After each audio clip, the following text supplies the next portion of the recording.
नमस्कार अमिताभ ठाकुर साहब, मैं सिराज साहिल सरोकार मीडिया ग्रुप से आपसे एक साक्षात्कार करना चाहता हूं।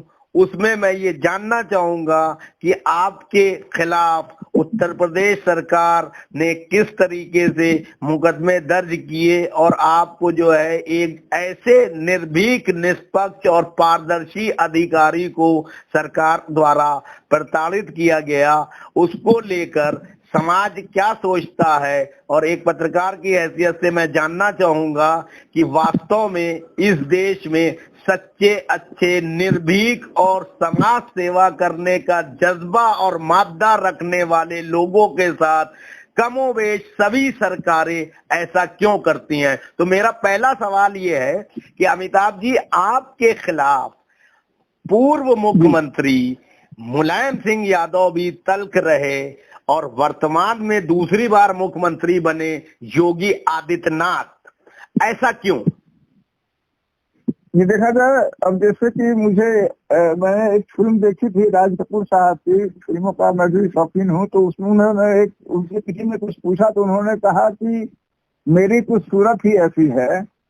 कोई सवाल हुआ तो उन्होंने कहा कि मेरी तो सूरत ही ऐसी है। तो मुझे लगता है कि कुछ मेरा भी वही वाकया है कि मेरी तो सूरत और सीरत ही ऐसी है जी। मैं गलती तो अपनी ही कहूंगा, क्योंकि मान लीजिए सब ये बड़े लोग हैं, आखिर मैं ऐसा क्या कर बैठ रहा हूँ कि कहीं ना कहीं मैं चुभने लगता हूँ। तो अब वो एक पहलू है। दूसरा पहलू ये है कि मैं जो बात मुझे सही लगती है, जो बात मुझे लगता है कि कही जानी चाहिए, वो मैं कहने से नहीं चूक पाता।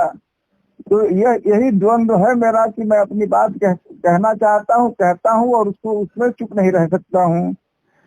मैं खराब लग जाती है। सर, मैं आपकी इस भावना का और आपके इस व्यक्तित्व का तहे दिल से सम्मान करता हूँ, शुक्रिया अदा करता हूँ और मैं कहता हूँ आप ऐसे ही लड़ते रहिए, क्योंकि मेरा ये मानना है, वो चाहे समाजवादी पार्टी की सरकार हो, चाहे भाजपा की सरकार हो, चाहे बसपा की सरकार हो, चाहे कांग्रेस की सरकार हो, सारी सरकारें, मैं ऑन रिकॉर्ड कह रहा हूं, नकारा है, ईमानदार लोगों का शोषण करती हैं, उनको अपने इशारे पे चलाने का प्रयास करती हैं। इसीलिए जुडिशरी भी जो है प्रभावित हुई है, इसीलिए ब्यूरोक्रेसी प्रभावित हुई है। आईएएस पीसीएस को अपना पिछलग्गू बनाते हैं, दबाव देकर या लालच देकर। आप जैसे लोग उस जाल में नहीं फंसते हैं, इसलिए आपका बहुत ज्यादा सम्मान समाज के लोगों को, चाहे वो मीडिया के हों, साहित्यकार हों, पत्रकार हों, समाज सेवी हों और बड़ी बड़ी बातें करने वाले लोगों को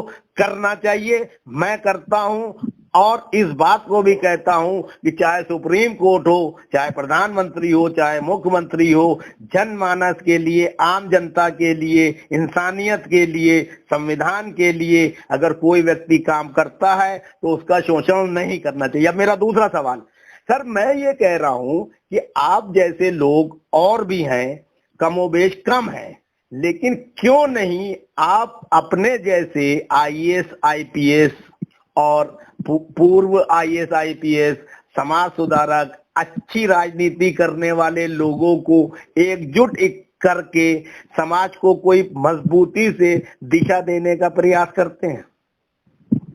ये आपने बहुत ही अच्छी बात कही है, बहुत मुफीद बात कही है। और हम लोग मतलब धीरे धीरे मुझे लगता है कि जो आप बात कह रहे हैं, कई और लोगों के मन में ये बातें आ रही हैं जी। और जैसे अलग अलग प्रांतों में, उत्तर प्रदेश में भी जी बहुत सारे ऐसे अफसर हैं और प्रांतों में हैं जो कि चाहते हैं, परिवर्तन चाहते हैं, जो चाहते हैं कि कुछ बेहतरी हो जाए।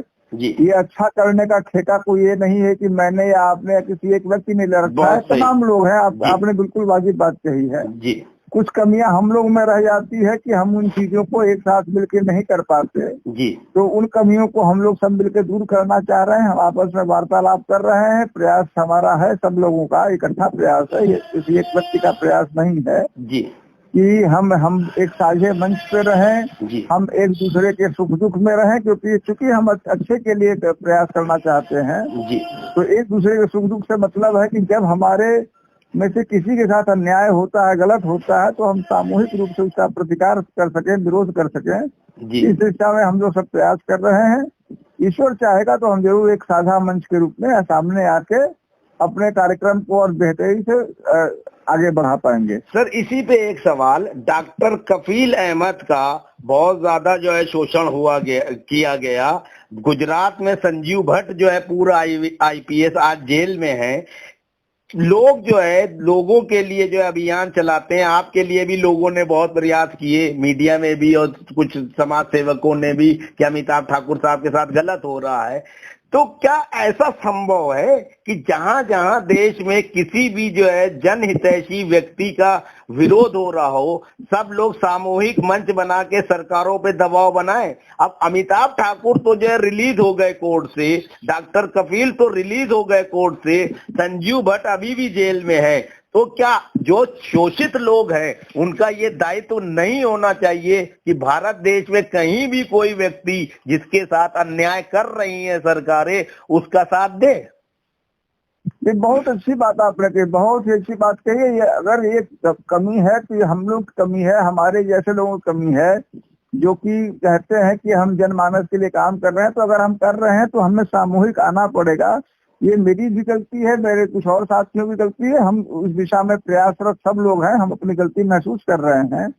यदि हम आपस में साथ नहीं रहते हैं, जैसे मान लीजिए कहते हैं कि जो गलत लोग हैं वो तो बड़े आराम से साथ ले पा रहे हैं जी, वो बड़ी बड़े समूह बन जा रहे हैं, तो आप जो चंद लोग जो कहते हैं कि हम अच्छा काम कर रहे हैं, वो आपस में क्यों साथ नहीं है? जब एक के साथ अन्याय होता है तो दूसरा कहाँ चला जा रहा है? जी। ये बहुत ही वाजिब बात आपने कही है, इसको हम लोग प्रयास कर रहे हैं, हम अपनी गलती मान रहे हैं। सर सूर्य प्रताप सिंह और अशोक खेमका जैसे IAS के ऊपर भी सरकारों ने दबाव बनाया, क्या उस वक्त भी सबको एकजुट नहीं होना चाहिए, या समय का तकाजा है कि सारे एक लोग जो है एक छत के नीचे आए और ये नकारा निकम्मे राजनेताओं, पॉलिटिशियनों, मंत्रियों को सबक सिखाएं? क्योंकि निश्चित तौर पे जनता में आप लोगों का सम्मान है।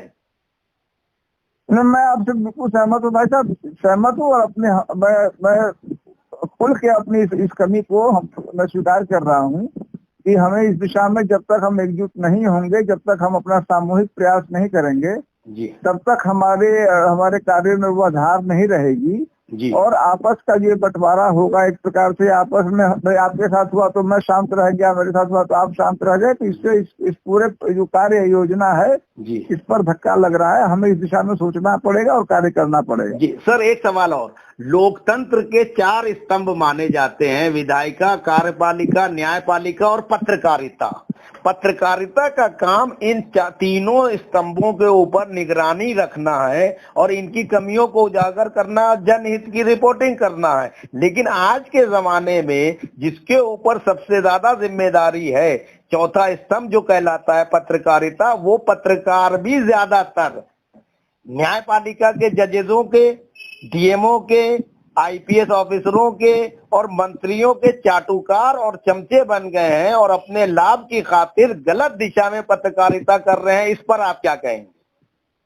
देखिए, ये एक ऐसी सच्चाई है जिसको आप देख रहे हैं, अनुभव कर रहे हैं, और यह एक बहुत ही कष्टप्रद स्थिति तो है ही है, जहां पर जिनका ये दायित्व था, जिनको पत्रकारों और भाट में, भाट शब्द आप जानते होंगे, भाट होते हैं जो चारण हो, चाटुकार हो जी, पत्रकारों और चाटुकारों में अंतर शुरू से ही माना गया है जी, और दोनों की अलग अलग भूमिका कही गई है। जी, दुर्भाग्य से एक लॉबी ऐसा खासा बन गया है जो कि अनावश्यक रूप से स्वयं को भाट के रूप में बर्ताव कर रहा है जी, और वह पूरे देश के लिए दुखदाई हो रहा है। क्योंकि कल को मान लीजिए आज आप किसी गलत का साथ देंगे तो कल को आपके साथ भी ऐसा होगा, जी, और इस बात से भी आप सहमत भी होंगे, अग्री भी करते होंगे कि स्वयं पत्रकारिता के अंदर भी जिनके पास ताकत है, रसूख है, वह तमाम ईमानदार पत्रकारों का दुरुपयोग कर रहे हैं, उनको एक्सप्लॉइट कर रहे हैं, उनको परेशान कर रहे हैं, प्रताड़ित कर रहे हैं। जी।